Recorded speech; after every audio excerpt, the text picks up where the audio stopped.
hours back and forth. But it's worth it, guys. Ang ganda doon, sobra.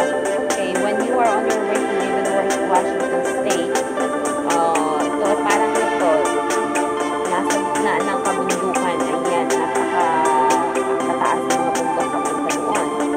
And then, pagdating doon, ang daming makikitang magaganda.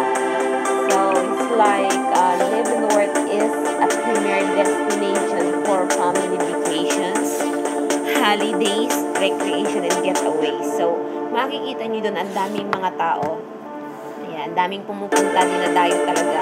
At mas maganda to pag winter time or Christmas time kasi marami kayong makikitang mga Christmas light, iba-iba. So, super ganda. Napakaganda. It's amazing place, guys.